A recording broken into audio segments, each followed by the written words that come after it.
오늘 스스로 더럽혀 속되게 하지 말라라는 제목으로 말씀을 드리겠습니다. 교회 생활하고 또 우리 신앙생활하고 또 종교생활하고 종교생활 안 하는 사람 여러 사람들도 있겠지만 세상 사람들의 사고방식과 행동에 영향을 받아서 깨끗하게 살지 못하는 것을 그냥 당연시하면서 살아가는 사람들이 아주 많습니다. 세상 사람들도 다 그렇게 사는데 이게 무슨 문제냐. 분명히 객관적으로 봤을 때 깨끗하지 않은 마음과 깨끗하지 않은 행실임에도 불구하고 그게 무슨 문제냐 하고 잘못된 것을 당연시하는 그런 풍조가 있습니다. 몇 년 전에 블랙머니라는 영화를 상영했던 적이 있는데 미국 투자회사가 자료 조작을 해서 우리나라의 한 아주 건실한 은행을 꿀꺽 삼키려고 했던 그런 사건을 배경으로 만든 영화였습니다. 영화 속에 금융위원장 역할을 한 사람이 나오는데 그 사람은 책상에 항상 성경책 이렇게 두툼한 성경책을 놓고 일을 했습니다. 그리고 그 사업하는 파트너들을 만날 때마다 나 믿는 사람이에요 이렇게 계속 자기를 소개하는 거예요. 그런데 이 사람은 젊은 여자와 바람을 피는 중에 경찰한테 발각이 됐는데도 성경책을 갖고 오라고 이렇게 얘기를 합니다. 결국 나라를 좀먹는 금융 사기 행각의 핵심 역할을 한 사람으로 발각이 됐는데 그런데도 자기 사회적 지위, 금융위원장이면 높잖아요. 그 지위를 가지고 진실을 밝히려고 하는 사람들을 막 억누르고 억압하는 겁니다. 협박하고. 이 영화를 통해서 비친 이 사람의 생활을 잠시 보니까 하나님 믿는 것과 사회생활하는 것이 완전히 분리된 모습이라는 사실을 알게 됐습니다. 성도의 삶은 세상 사람들이 괜찮다고 하면 괜찮은 것이 아닙니다. 또 내가 괜찮다고 해서 괜찮은 게 아닙니다. 성도를 판단하시는 분은 사람 이전에 하나님이 되시기 때문입니다. 세상이 사람들의 기대하는 모습하고 하나님께서 사람들에게 대해 기대하시는 모습은 다릅니다. 세상이 능력을 기대할 때 하나님은 사람의 태도를 기대하십니다. 그래서 세상은 들키지만 않으면 거짓도 능력이 됩니다. 그러나 하나님은 거짓 자체를 죄악이라고 하십니다. 서로 다른 가치가 공존하는 세상에서 살고 있는 이와 같은 세상에 살고 있는 우리에게 주시는 하나님의 말씀을 여러분들이 읽으셨는데 오늘 그 말씀이 무엇인지 한번 귀를 열어 들으시길 바랍니다. 하나님은 모든 성도에게 자신을 더럽혀 속되게 하지 말라 이렇게 말씀을 하고 계십니다. 하나님은 사람이 무엇을 하느냐보다는 먼저 어떤 사람이 되어야 하느냐를 더 중요하게 여기신다고 말씀드렸죠. 내가 무엇을 지금 하느냐보다 내가 어떤 사람이 되어야 되느냐, 그것이 하나님께는 더 큰 관심이라는 거예요. 제가 계속 누누이 말씀드리지만 제가 대통령이 되는 거, 제가 학교의 교장이 되는 거, 어떤 회사의 회장이 되는 거 하나님께 관심이 없다고요. 네. 그런 무엇을 하는 사람이 아니라 대통령이 되어서 회장이 되어서 교장이 되어서 목사가 되어서 그래 어떤 사람이 되고 있냐 거기에 관심이 있다는 거예요. 어떤 사람. 뭘 말하는 거예요? 일이 아니라 태도를 말하고 있다는 겁니다. 태도. 그래서 하나님께서 무엇을 명령하실 때에도 결과를 요구하시기보다는 항상 순종하는 태도를 보십니다. 하나님의 명령은 태도가 바를 때 좋은 결과도 따라오도록 하시는 명령이에요. 성경을 구약 성경부터 신약까지 가만히 읽어보세요. 하나님께서 무엇을 명령하신 것을 다른 사람들을 보면 다 뒤에 그 열매도 다 좋았습니다. 무슨 열매요? 인생의 열매, 영적인 열매, 성품의 열매가 좋았습니다. 자신을 더럽히지 말라는 말씀에 순종할 때 성결이라는 결과도 따라오게 하나님께서 명령하셨다는 사실을 기억하시면 좋겠습니다. 우리 4절을 한번 읽어보겠습니다. 우리 하나님께서 그렇게 말씀하셨는지 4절 시작.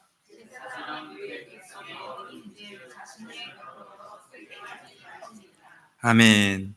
하나님께서 제사장들에게 요구하신 것이 바로 성결의 본입니다. 우리 가정에서 부모는 부모의 본을 보여야 되죠. 자녀들에게. 그런 것처럼 제사장들은 백성들에게 성결의 본을 보여야 됐습니다. 하나님께서 요구하신 성결은 자신을 더럽게 하는 시체 접촉이라든가 아니면 미신적인 이방인의 풍속이라든가 아니면 거룩하지 못한 결혼에 대해서 하나님의 말씀대로 순종하라는 것이었습니다. 이스라엘의 제사장은 모든 하나님의 백성의 앞에 삶의 본보기가 되는 것입니다. 이스라엘의 제사장조차도 전락시킬 수 있는 더러움이라는 것이 바로 죄악된 행실을 말하는 겁니다.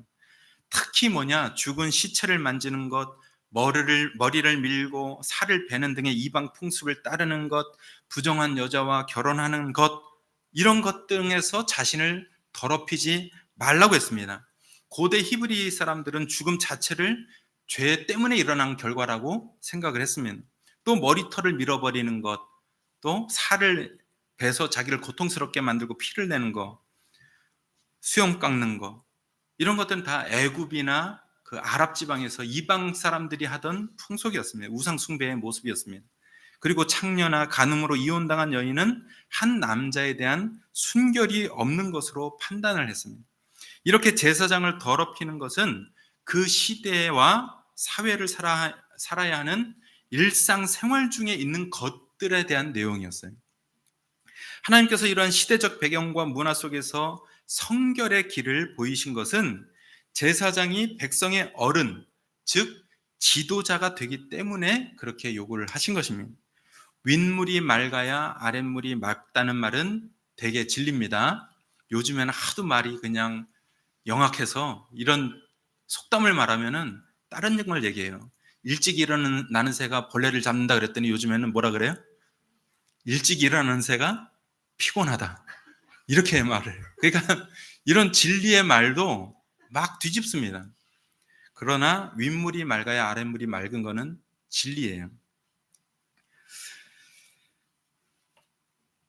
지도자로서 제사장들은 성결의 본이 되어야 했습니다. 그리고 백성은 그런 제사장들을 거룩하게 여김으로 그 성결의 본을 또 따라가야 했습니다.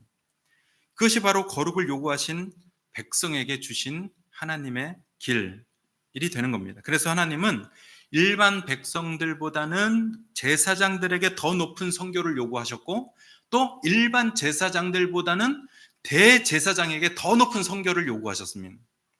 하나님은 그렇게 높은 성결의 본을 보이시면서도 백성의 일상 중에서 접할 수 있는 이 죄악들을 경계하며 따를 수 있도록 이렇게 길을 열어두신 것입니다.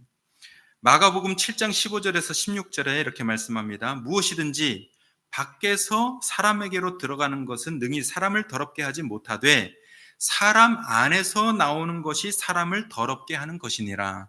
이렇게 예수님이 말씀하셨습니다. 죄가 발생하는 것은 그 사람의 마음에서부터입니다. 시체를 만진 것에 죄가 됩니까? 머리를 밀고 살을 베면 죄가 됩니까? 처녀가 아닌 여자와 결혼하면 죄가 됩니까? 구약 성경에 하나님이 그렇게 유치한 분이 아니에요.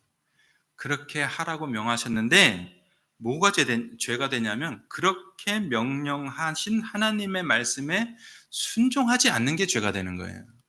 그런데 하나님께서 무엇을 기준으로 그 순종을 보실까 할 때 그 시대의 배경과 문화를 사용하셨다는 거예요.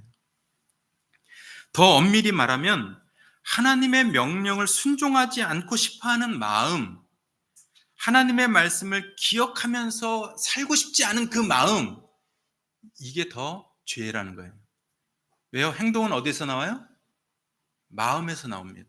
그래서 하나님 생각하고 싶지 않은 마음, 하나님 말씀대로 살고 싶지 않은 그 마음, 하나님의 뜻을 따르고 싶어 하지 않는 그 마음, 이게 더 죄의 근본이라는 겁니다. 그렇기 때문에 죄가 발생하는 곳은 어디예요? 그 사람의 마음이에요. 죄는 그 사람의 마음에서 나옵니다. 그래서 예수님은 밖에서 들어가는 것이 사람을 더럽히는 것이 아니라 그 사람 안에서 나오는 것이 그 사람을 더럽힌다고 했습니다. 우리는 자신을 더럽혀 속되게 하지 말라는 말씀을 들을 때 항상 죄를 경계해야 돼요. 죄라는 것은 자신을 바라보시는 하나님의 뜻과 기대에 맞추어 살지 않으려는 마음입니다. 오늘 하나님께서 이 자리에 살아계셔서 박준영에게 기대하시고 요구하시는 마음이 있어요. 하나님의 뜻이 있어요. 근데 그것을 알면서 그 마음을 하나님 앞에 드리지 않으려는 것.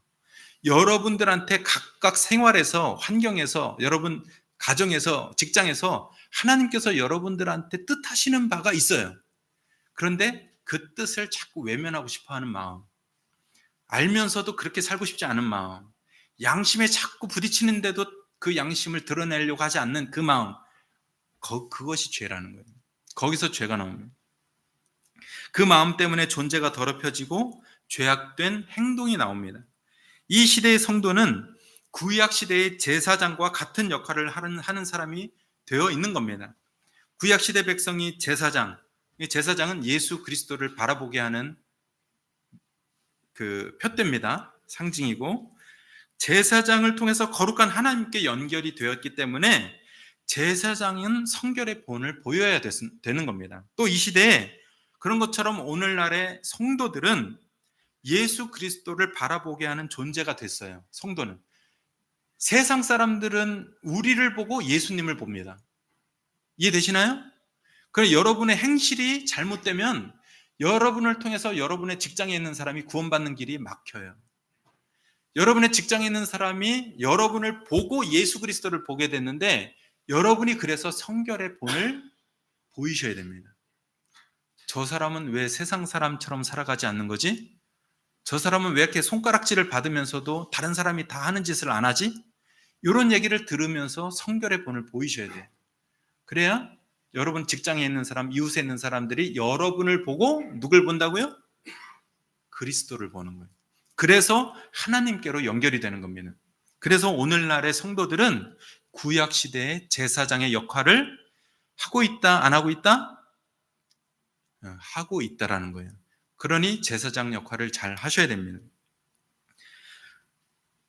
그래서 성도는 자신을 더럽히고 속되게 하는 죄악, 특히 밖에서 들어가는 것이 아니라 마음 안에서부터 시작되는 여러분의 불순종을 아주 경계하셔야 됩니다. 오늘날의 죄는 뭐라 그랬어요? 구약 시대에는 이것을 해라, 이것을 하지 말라, 그것을 지키지 않으면 바로 죄라고 드러났다 그랬죠. 신약 시대에는 죄가 뭐라 그랬어요? 율법을 완성하신 예수님이 여러분 각각 심령 안에 들어가 계시기 때문에 이거 다른 사람한테는 죄가 안 되는데 나한테는 불편하면 죄가 된다는 거예요. 내 마음이 찔리는데도 하면 죄가 된다는 거예요. 구약 시대가 아닙니다. 신약 시대의 죄는 이 사람한테는 죄가 될 것이 이 사람한테는 죄가 안 될 수도 있고, 이 사람한테 죄가 안 되는 건 이 사람한테 또 죄가 될 수가 있는 거예요. 왜요? 성령님이 그 사람 안에서 살아서 말씀하시고 또 지도하시기 때문에. 그래서 오늘날의 성도들은 자기 마음 안에서 일어나는 불순종, 하나님 말씀이 이건지를 알면서도 따르기 싫은데, 이거 하기 싫은데, 그렇게 살기 싫은데, 이 마음이 불순종이라는 사실을 알고 경계하셔야 됩니다. 하나님께 대한 의심, 교회에 대한 부정, 부부와 가족 간의 다툼, 이웃과 동료에 대한 시기와 냉대 같은 태도를 그거 그냥 놔두고 싶은데 하는 마음이 있으면 그 마음이 죄라는 거예요. 하나님은 성도 한 사람이 자기 자신에 대한 인식을 잘못할 때 죄로 더럽혀질 것을 우려하십니다. 성도는 하나님의 아들 예수의 피로 죄값을 치르고 하나님이 사신 새로운 존재가 되었습니다. 그러나 예수의 피를 자기 인생에서 벗겨내고 예수의 피 없는 과거의 자신처럼 한탄하며 살아가는 사람들이 있다면 그 사람을 하나님께서 염려하십니다. 왜요? 예수의 피를 벗겨낸 자체, 예수의 피 없이 살아가는 그 자체가 그 사람을 더럽히기 때문입니다. 여러분을 보시라 그랬어요. 내 몸에, 내 마음속에 예수의 피가 없으면 나는 더러운 사람이에요. 우리 몸은 물로 씻지만 우리의 죄는 뭐로 씻는다 그랬어요? 예수의 피로 씻는다 그랬어요. 그래서 내 인생에, 내 존재에 예수의 피를 자꾸 씻어내버리면 그 사람은 더러운 사람이 되는 거예요. 또한 하나님은 성도 한 사람이 다른 사람을 섬기며 살도록 주신 은혜를 귀하게 여기지 않을 때 죄로 더럽혀질 것을 염려하십니다.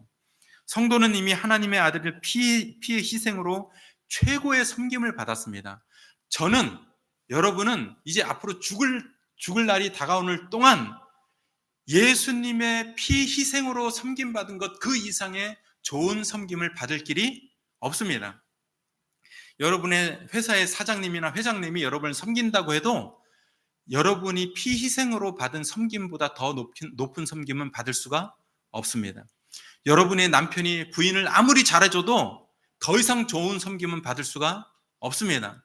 여러분의 부인이 남편을 아무리 잘 섬겨줘도 더 이상 좋은 섬김을 받을 수가 없습니다. 왜요? 이미 가장 좋은 섬김은 예수님 자신이 피를 흘려서 우리를 섬겨주셨기 때문에 더 좋은 섬김은 없다. 한번 따라하세요. 나는 더 좋은 섬김을 기대하지 않겠습니다. 정말요? 근데 여러분 섬겨주지 않으면 삐지잖아. 안 그런가? 누가 자꾸 나를 섬겨주길 바라잖아요. 예, 그럴 필요 없다는 거예요. 왜? 더 좋은 섬김은 안 옵니다. 예수님의 피로 나는 이제 섬김을 받았기 때문에 그 섬김을 기억하고만 살면 너무 좋은 거예요. 아시죠? 지난주에 어디 가서 막 50만 원짜리 저녁 식사 대접을 섬김을 받았으면 그날만 기뻐요? 하루 종일 기뻐요? 일주일 내내 기뻐요? 생각만 해도 기쁘죠? 밥은 지난주에 먹었는데. 그렇죠? 야, 내가 그런 대접을 받았어. 내가 그런 섬김을 받아서 하고 생각만 해도 기쁩니다. 그런데 예수님의 그 희생 값지고 고귀한 더 이상 섬김받을 수 없는 그 섬김을 자꾸 기억하면 다른 사람의 작은 섬김이 양에 차지 않아요. 그냥 기대할 필요도 없다는 겁니다. 예수님의 피 희생 섬김만 생각하고 살아가시면 되는 겁니다. 우리가 가까운 다른 사람들의 다른 사람을 섬기려고 하기보다 오히려 섬김받지 못한다고 분노하는 사람들이 있는데 하나님은 그럴 때 그 사람을 걱정하시는 거예요. 왜냐? 다른 사람을 섬기라는 하나님의 뜻에 순종하지 못하는 마음의 죄로 더럽혀지기 때문입니다. 우리는 이렇게 마음에서 비롯되는 불순종의 죄를 경계할 때 자신을 더럽히고 속되게 하지 말라는 이 명령에 순종할 수가 있는 줄 믿습니다. 그렇기 때문에 하나님의 뜻을 따르고자 하는 성도님들이 지금 이 자리에 계시다면 그분들은 자신에게 하나님께서 구별하신 성별하신 관유가 흐르고 있다는 사실을 알고 살아가셔야 돼요. 뭐가 흐르고 있다고요? 자기 머리 위에 뭐가 흐르고 있다고요? 관유. 사람이 올바른 길에서 벗어나 변질되는 때는 자신의 신분과 삶의 결단을 잃어버린 때 그렇게 변질됩니다. 국회의원이 자기 신분을 망각하면 가장 큰 도둑놈이 되죠. 예. 그런 것처럼 성도도 자기의 신분과 하나님께 대한 마음을 잃어버리면 큰 죄악으로 더럽혀집니다. 그래서 성도에게 부어주신 관유, 성령님을 생각하도록 하나님께서 상기하도록 말씀을 해주시는 거예요. 12절에 보니까 말씀하고 계십니다. 그 성소에서 나오지 말며 그의 하나님의 성소를 속되게 하지 말라. 이는 하나님께서 성별하신 관유가 그 위에 있음이니라. 나는 여호와이니라. 대제사장은 자신을 더럽혀 속되지 않도록 하나님의 명령을 따라야 했습니다. 그러나 대제사장도 한 인간으로서 하나님의 명령을 따르는 것이 결코 쉽지만은 않았습니다. 대제사장도 사람이기 때문에 하나님의 명령을 순종하는 건 우리랑 똑같이 어려운 일입니다. 그래서 대제사장은 자신만 아니라 자기가 불순종할 때 성소까지도 더럽히게 만드는 그 우려를 알고 있었기 때문에 그 죄를 경계하려고 항상 너 머리 위에 관유가 흐르고 있다, 관유가 있다라는 이 하나님의 말씀을 기억했습니다. 또 하나님은 그것을 오늘 다시 기억하라고 상기하고 있으신 것입니다. 하나님은 제사장의 요구하신 성결의 삶이 멈추지 않기를 원하십니다. 하나님께서 제사장에게 무슨 생활이 멈추지 않기를 원하신다고요? 성결한 삶이 끊어지지 않기를 지금 기대하신다는 거예요. 하나님께서 일반 제사장들에게 죽은 시체를 만지지 말라고 명령하셨을 때 자기 가족이 죽은 시체에 대해서는 예외 조항을 두셨습니다. 너가 다른 시체는 만지면 안 된다. 그러나 너희 가족이 죽었을 때, 사랑하는 형제들이 죽었을 때는 그 시체를 만져도 예외 사항이다. 이렇게 좀 놔두셨어요. 그런데 1년에 한 번 지성소에 들어가서 속죄하는 대제사장에게는 이 예외 조항도 하나님께서 허락하지 않으셨습니다. 대제사장은 부모를 잃고 큰 슬픈 일을 당해도 머리를 풀거나 옷을 찢어서 슬퍼하는 표현을 하지 말라고 했습니다. 또 섬기는 성소에서 나와서 그 속죄하는 사명을 등지지 말라고 하셨습니다. 부모가 죽어도 그 성소에서 너 속죄하는 사명을 끝까지 해라. 하나님께서 이 대제사장에게는 더 높은 차원의 선교를 요구하신 것입니다. 여기서도 대제사장이 더럽혀지는 때는 슬퍼하거나 성소를 나오는 때가 아니라 하나님의 말씀을 순종하지 않을 때 죄가 되는 겁니다. 이런 모습을 볼 때 하나님이 너무 비정한 것이 아닌가 이렇게 말하는 사람들도 있습니다. 하나님이 너무 비정하시네요. 어떻게 사람한테 그럴 수가 있습니까? 그러나 인간을 잘 아시는 하나님의 마음에는 이미 죽은 사람보다는 살아있는 자기 백성이 죄로 더럽혀지지 않으면서 사는 것이 더 하나님께는 중요한 겁니다. 그래서 유교가 망해야 대한민국이 산다 이런 책들 예전에 누가 썼잖아요. 산 사람한테는 따뜻한 밥 한 그릇 안 사주면서 죽은 사람한테는 제사 드리라고 몇십만 원씩 쓰잖아요. 그렇죠? 그건 망할 짓이에요. 산 사람한테는 매일 제사 드리라 이렇게 막 들들 볶는데 죽은 사람한테는 잘해준다고요. 이건 성경하고 완전히 반대예요. 하나님의 마음하고는 완전 반대입니다. 하나님은 누구한테 잘하라고요? 자, 옆뒤 앞을 보겠습니다. 한번 보세요. 누구한테 잘하라고요? 살아있는 사람한테 잘하라고요. 죽은 조상한테 제사하면 죽은 사람이 압니까 모릅니까? 모른다고요. 예, 산 사람한테 맛있는 밥 사주시고 옷도 사주시고 그렇게 하시기 바랍니다. 저축하지 마세요. 이렇게 말하면 또 시험 들어. 진짜 저축을 안 해버리고 자, 10%는 저축하시고 또 10%는 밥 사주시고 이렇게 하시기 바랍니다. 하나님은 우리 성도에게 요구하신 그 성결의 삶이 멈추어지지 않길 원하세요. 대제사장에게 성결의 삶이 멈추지 않길 원한다는 것은 오늘날 성도 너희는 성결의 삶이 끊어지면 안 된다. 그렇게 말씀하신 것 같은 거예요. 하나님을 믿고 의지하는 인생에서 사사로운 것, 감정적인 것으로 불순종이 합리화될 수 없습니다.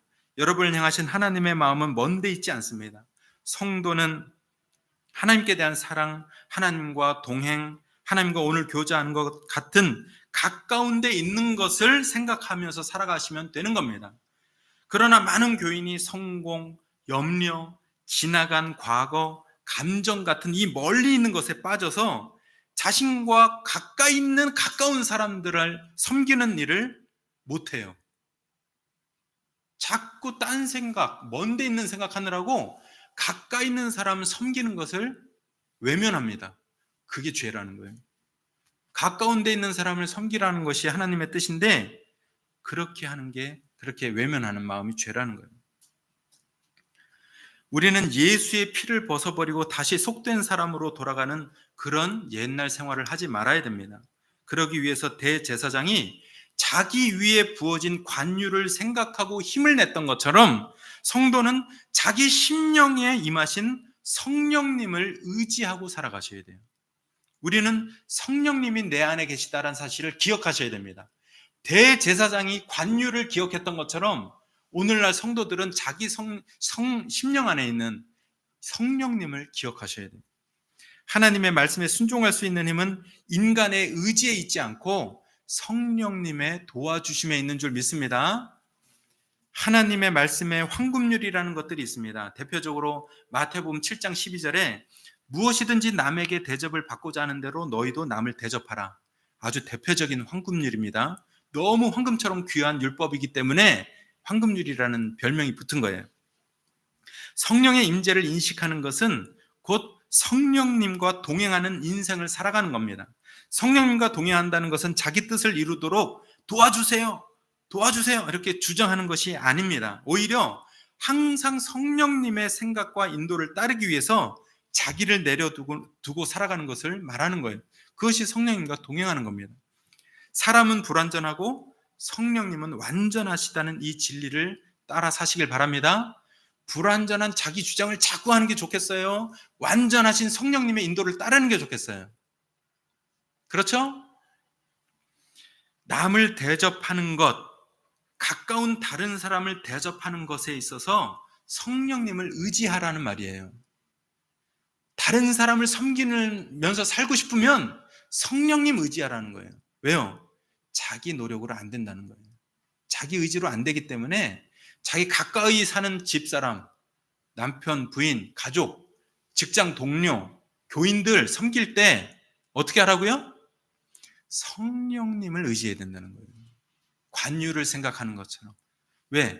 다른 사람을 섬기라는 것이 주님의 명령이기 때문에 내 힘으로 안 되니까 성령님을 기억해서 그 말씀을 순종하려고 하는 거예요. 먹고 싶으면 어떻게 해야 돼요? 먼저 먹을 것을 대접하는 사람이 되라는 거예요. 사랑받고 싶으면 어떻게 하라는 거예요? 먼저 사랑하라는 거예요. 그게 황금률입니다. 근데 그게 뭐가 없으면 안 된다는 거예요? 성령님의 도우심이 없으면 잘 안 된다는 거예요. 돈이 많으면 조금 돼요. 근데 돈 다 떨어지면 안 됩니다. 쫓겨나요. 근데 돈이 없어도 가능한 게 뭐냐면 성령님이 있으면 돼요. 성령님을 의지하면 그게 됩니다. 어떤 교회 목사님이 스트레스를 받으면 사모님과 초등학생 아이들에게 소리를 쳐서 집안 분위기를 망쳤습니다. 교회 일을 하고 피곤한데 집에 와서 보면은 사모님하고 아이들이 빈둥빈둥 막 뒹굴뒹굴 노는 게 꼴보기 싫었던 거예요. 6년이 지났습니다. 아이들이 고등학생이 됐습니다. 최근 그 목사님이 말하기를 예전에는 화만 났는데 요즘에는 화도 나고 괴로움도 생겼습니다. 이렇게 얘기를 했답니다. 그 이유가 뭐냐? 불안 증세에 시달리는 둘째 아들을 데리고 정신과를 지금 다니고 있어서 괴롭다는 거예요. 그 이유는 그 이유 때문에 다니는데 의사 선생님이 말하기를 어렸을 때 느꼈던 공포가 지금까지 극복이 되지 않기 때문에 이 둘째 아들이 이렇게 아직도 불안한 겁니다. 얘기하면서 그 부부도 상담을 받았어요. 근데 목사님이 상담을 했는데 이 목사님이 말하기를 태도가 안 좋은 가족에게 아버지로서 야단치는 게 무슨 잘못이냐 이렇게 의사 선생님한테 말을 한 거예요. 그때 그 의사 선생님께서 말하기를 그래서 아버님이 지금 괴로운 현실을 돌려받고 있는 겁니다. 이렇게 얘기하는 거예요. 그러면서 이제부터는 집안에서 큰 소리를 치지 말라고 당부를 했습니다. 그날 이 목사님이 충격을 받았다면 그동안 자신이 성령님과 동행하면서 산다고 말만 했지 사실은 자기 감정대로 살아왔다는 사실을 알았다라는 거예요. 그 후로 둘째 아들에게 정식으로 사과하고 계속 지금도 정신과 치료를 받고 있답니다. 그리고 지방에서 목회하는 자기 친구 목사님한테 전화해서 그동안 자기가 막 함부로 대하고 막 욕하고 그랬던 것을 용서해달라고 전화로 사과했답니다. 이 목사님의 이야기는 굉장히 고통이에요. 그런데 사실은 자신을 더럽게 하고 속되게 하는 삶을 버리는 내용입니다. 자신을 더럽게 하고 속되게 하는 일에 빠져 있었는데 그것을 버렸어요. 사람은 보통 바뀌지 않죠? 사람은 잘 안 바뀝니다. 나이가 들고 지식이 쌓이고 삶의 경험이 많아질수록 돈이 쌓일수록 그 사람은 바뀌기가 어렵습니다. 인생의 경험이 쌓이고 지식과 돈이 생기고 나이가 들수록 사람은 딱딱해져야 돼요? 부드러워져야 돼요? 부드러워져야 되죠. 사람이 그렇게 될 수 있는 경우가 두 가지가 있습니다. 하나는 인생의 쓴맛을 보고 정신을 차릴 때, 또 하나는 성령님의 임재를 인식하고 겸손히 성령님의 도우심을 구하고 살 때, 이 두 가지 경우에서 그 사람이 부드러워져요. 근데 우리 성도들은 인생의 쓴맛을 보고 부드러워져야 되겠어요? 성령님의 인도하심을 받고 부드러워져야 되겠어요? 두 번째가 돼야 되겠죠? 왜요? 첫 번째 하면 왜 안 돼요? 첫 번째는 망한 사람이 그렇게 되는 거예요. 망하면 안 좋잖아요. 망해서 부드러워지지 말고 성령님의 인도하심을 받고 나이가 들수록 부드러워지셔야 됩니다. 예수님을 내 영혼의 구원자요 인생의 주님으로 영접하셨을 때 성령님께서 내 심령에 들어와 오셨다는 사실을 믿습니까? 믿습니까? 성령님 어디 계세요? 여기 계시죠? 물론 어디에나 계시지만 우리는 어디에 계시다고 해야 돼요? 저기 계신 성령님하고 나하고 무슨 상관이에요? 성령님 어디 계셔야 돼요? 여기 안에 계셔야 되죠. 이 사실을 확인하셔야 됩니다. 사람은 해결책을 잘 알지 못합니다. 그래서 상담 프로그램도 이 세상에 존재하는 거예요. 그러나 그 이전에 성령님의 인재를 확신하고 환영하고 겸손히 삶을 드린다면 상담 프로그램 같은 것까지 가지 않을 수도 있습니다. 그러나 혹 상담 프로그램으로도 성령님이 인도하신다면 그것을 사용하셔서 성령님은 도와주실 겁니다. 지금 중요한 것은 자신을 더럽히지 않도록 성령님을 의지하라는 거예요. 지금도 세상 사람들처럼 살면서 깨끗하지 않게 살아가는 것을 당연시하는 사람들이 지금도 많다고 했습니다. 다 그렇게 사는데. 그런데 우리는 그렇지 않다 그랬죠? 사람이 우리를 판단하는 게 아니라 하나님이 우리를 판단하십니다. 하나님은 자신을 더럽히지 말라고 하셨습니다. 우리를 더럽히는 것은 하나님의 말씀대로 따르지 않는 행실이라고 했습니다. 나아가 말씀을 따르지 않도록 거부하는 마음이 죄의 뿌리입니다. 그러므로 우리 모두 우리를 더럽히는 마음, 즉 하나님의 뜻을 따라 살기를 싫어하는 그 마음, 그것을 경계하시길 바랍니다. 또 하나님의 뜻을 이건지는 알지만 싫은데요, 이렇게 하는 마음을 버리시길 바랍니다. 생각했으면 그 생각을 쫓아가셔야 돼요.